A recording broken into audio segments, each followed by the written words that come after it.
নতুন বছরের শুরু থেকেই দেশের প্রেক্ষাগৃহে মুক্তি পাচ্ছে নতুন সিনেমা।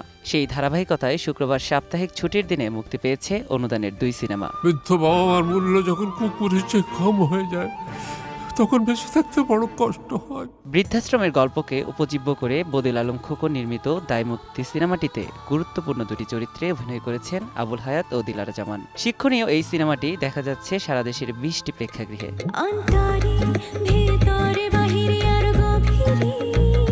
চট্টগ্রামের ঐতিহ্যবাহী জব্বারের বলি খেলার প্রেক্ষাপটে ইকবাল হোসেন চৌধুরী নির্মাণ করেছেন বলি, যেখানে সাগরপাড়ের এক খ্যাপাটে জেলের চরিত্রে হাজির হয়েছেন সময়ের আলোচিত অভিনেতা নাসির উদ্দিন খান। সরকারি অনুদানপ্রাপ্ত সিনেমাটি 28তম বুসান আন্তর্জাতিক চলচ্চিত্র উৎসবের নিউ কারেন্টস বিভাগে সেরা সিনেমার পুরস্কার জিতে নেয়। 8টি প্রেক্ষাগৃহে মুক্তিপ্রাপ্ত সিনেমাটি এবার দেশের দর্শকের দেখার পালা। নিউ সানসিল্ক ব্ল্যাক শাইন, নজর কাড়া শাইন চুলের নাম্বার 1 চয়েস। দীর্ঘদিনের জট কাটিয়ে মুক্তিপ্রাপ্ত অমিতাভ রেজা চৌধুরীর রিকশাগাল সিনেমাটি 11ই ফেব্রুয়ারি শতাধিক রিকশা চালককে দেখানোর উদ্যোগ নিয়েছেন সংশ্লিষ্টরা।